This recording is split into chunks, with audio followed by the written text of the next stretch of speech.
guys, welcome back to another Drib vlog. It is a beautiful yet sweltering hot day in New Orleans, as it tends to be. We're just getting out of the city and headed to a spot to do, well, you guessed it, fly some FPV drones, get our freestyle on. Should be a good day.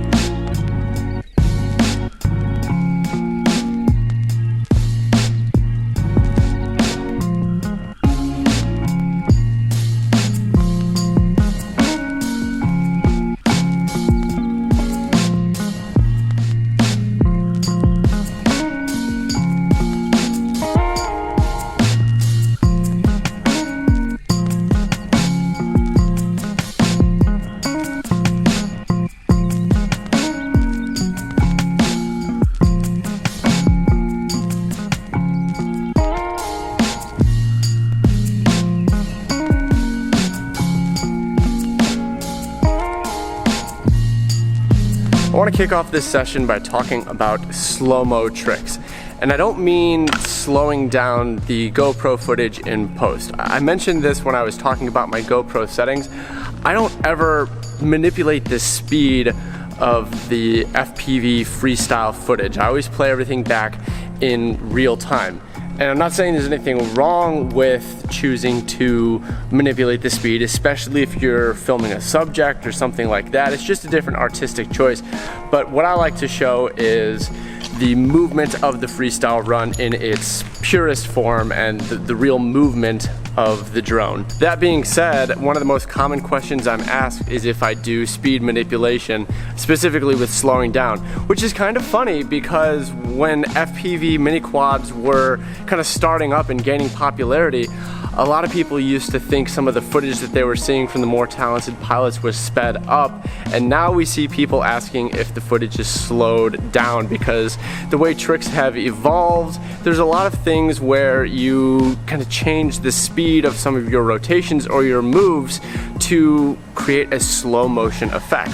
The slow-mo effect is achieved completely with how you manipulate the sticks. I think the secret behind achieving it really well is juxtaposing a fast and a slow movement. So what you would want to do is show the viewer a fast movement immediately linked into a slow movement. A fairly straightforward execution of this would be to do full stick deflection on the roll axis, and rather than waiting for the quad to finish its roll and then bringing the stick back to its center, at some point within the roll, bring the stick toward the center but not all the way there. So the quad will continue to rotate but at a slower rate. So the effect would be to snap and then continue the rotation, and then you can even speed it back up again. It's all about making the comparison between the fast and the slow movement dramatic so that it almost looks like it has to be edited, but it's actually just the movement of the quad kind of manipulating your perception into thinking that it's like a movie effect. Very simple concept that can be explored to a really nuanced level. There's a lot that you can do with it and practice just different little tweaks on the technique to achieve a bunch of different effects. So let's set up a little stick cam action, go for a fly, and talk through some of these things. Right there you go.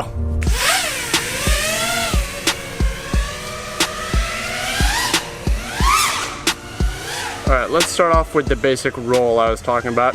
Fast, then slow, and fast again, then slow. And it's just mixing those so that it looks like that was a good one there, that you're slowing the footage down in post. Something that can kind of help prove the effect is, see how we got traffic in the background there? If we do that there, it's really cool how you see the traffic keeps moving at the constant speed despite the movement of the drone changing. So it kind of proves your technique in a subtle way. Now let me turn up the prop noise so you can really hear what's happening.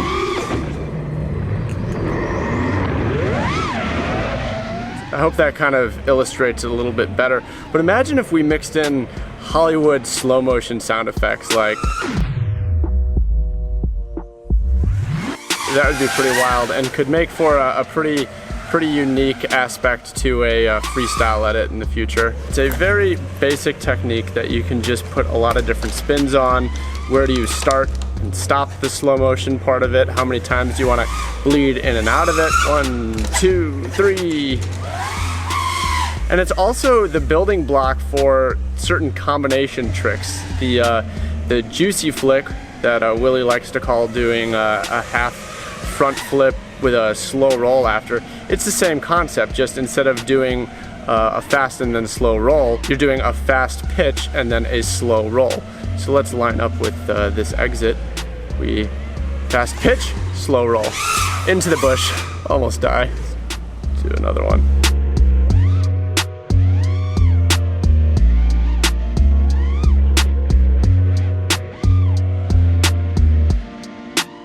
I've been thinking lately that it might be cool to take an old classic super combo move like the Rubik's Cube and put a spin on it like this.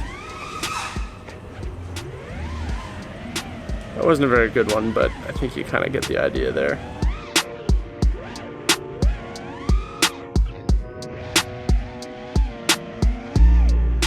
You've also got the yaw axis you can play with, do some fast and then slow yaw movements. And again, combine that with the other axes, so yaw.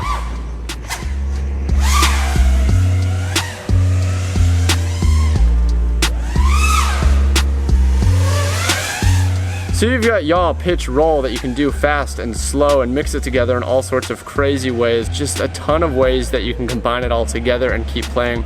Of course, my favorite would be the fast to slow split S, like that, with a near explosion, no doubt.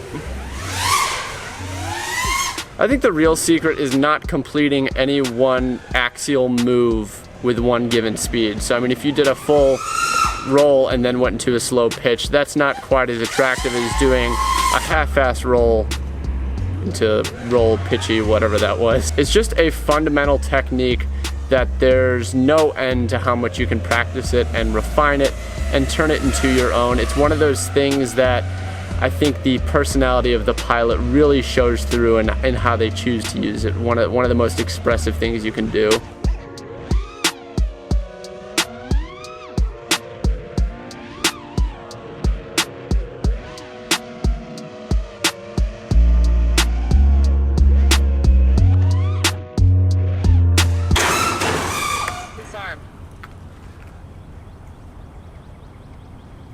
Well, that was quite the landing. So guys, that's pretty much all there is to slow motion tricks. Basic concept that you can do a lot with. If you are comfortable flying line of sight, I definitely recommend practicing the technique a bit line of sight. You can get a much better feel for exactly what the quad is doing. So get it into a hover in front of you and just stick with some basic rolls. Snap 90 degrees and then complete the other 270 slow. Playing with things like that, it all helps. Every little bit of practice helps. Just get into the mindset of what you're doing. Literally, when I was first experimenting with this technique, I would make sound effects with my mouth when I was learning. I'd go like, swoosh, and it sounds stupid to do it, but like, if it helps you get in that mindset of getting that ooh, like, do what works for you. So have fun playing with this one and see how creative you can get with it.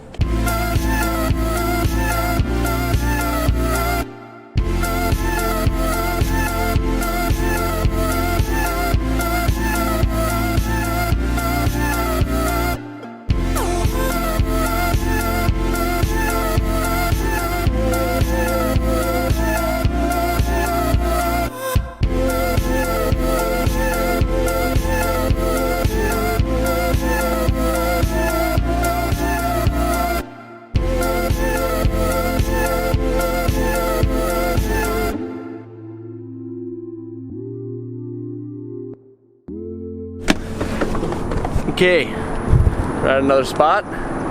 It's a good old bridge. Flew this last time I was here. Always a good time, so more ripping.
And good morning. I know it's the end of the video, but it's the next day. I just got back to Michigan. Awesome trip to New Orleans.